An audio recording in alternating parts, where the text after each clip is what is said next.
I get to work each day about 7:30, and the sun is usually low on the horizon. It varies depending on the time of the year, but things generally cast nice shadows, things being cars and bikes and people and objects in the around me generally cast pretty nice shadows at about 7:30 in the morning, especially pedestrians walking by.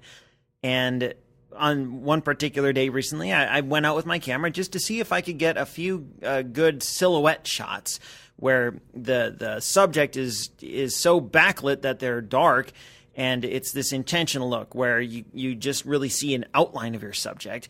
I don't really do that kind of thing very often, so I figured I'd give it a shot. A shot. Oh, man, I've made that joke too many times. Sorry about that. Anyway, I sat down in the grass, and I spent just a few minutes waiting for people to wander by. I couldn't really force anything to happen, but I figured sooner or later somebody would walk past. It's a college campus after all, and sure enough, it only took a few seconds and people were wandering by. There was a few pedestrians, one or two bikers, a couple of cars, and I wanted to capture a sense of energy and motion as the day was starting. I shot this at f4 because why not? I don't really do these types of shots, so I figured it's a good starting point, and it worked out pretty well. I shot at ISO 200, though I should mention I forgot to set my ISO first.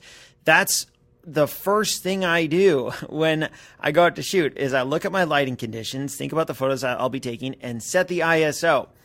I forgot to set the ISO when I went to take this, and thankfully, I had it set to 200, but man, I would have been super bummed if I got back and turns out I shot at 800 or 1600 or something like that. So always check your settings, and if you think you've checked your settings, check them again. It doesn't hurt to double check your settings.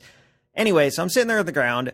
I took several shots, and I didn't want to motor drive, which means set the camera to high speed and just like jam on that shutter, and it goes click, click, click, click, click, click, click. I didn't really want to do that because I thought it'd be kind of creepy. If people are walking past, I didn't want them to feel self-conscious. Like, why is this strange person taking 100 shots of me just walking past? And even though it's totally legal, we're in a public place and everything, I don't know, it just would be weird. So I tried to limit it to 1 or 2 shots per person or per subject.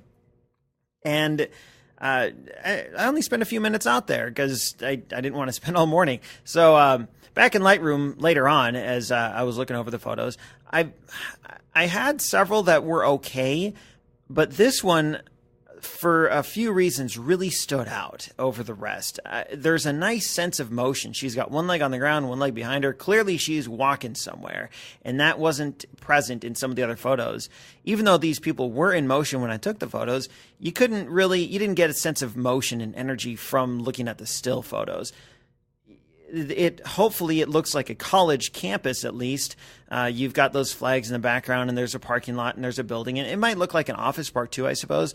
But I hope it looks like a college, especially because you can see she's got a backpack.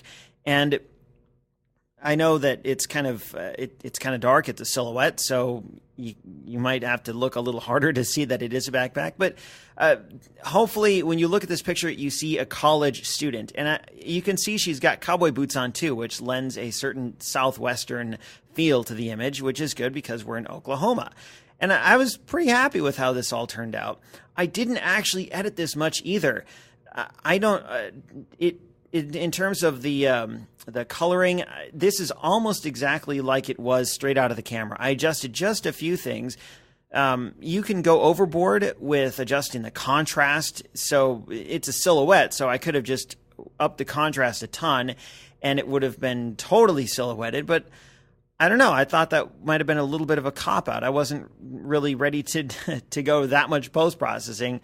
And honestly, I was just pretty pleased with how it turned out straight out of the camera. I had to crop it down a little bit, but that's about it. Just a little bit of cropping and a few minor coloring adjustments to get it to represent what I saw in reality.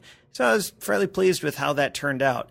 The f4 aperture worked okay too, and I like that there's a subtle depth of field as the cars recede into the background. It would have been nice to have a background that's not so artificial, but you got to work with what you have available, and that's I didn't really have anything available to me close by that was a natural background where you had plenty of background to work with and the sunlight coming through and stuff like that. So overall, I'm pleased with how the photo turned out.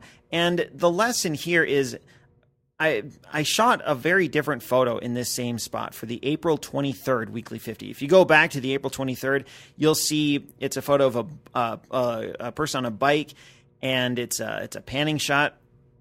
And I talk a lot about how the 50 millimeter lens it's a forced limitation. You can't zoom in and out, and so you have to move yourself to find the right framing composition for your photo, because you can't just turn a little dial on your lens and have your lens zoom in and out. So it forces you to be more creative and work within the limitation. Well, the lesson here is there's other limitations you can impose upon yourself as a photographer to help you grow, and one of those is location.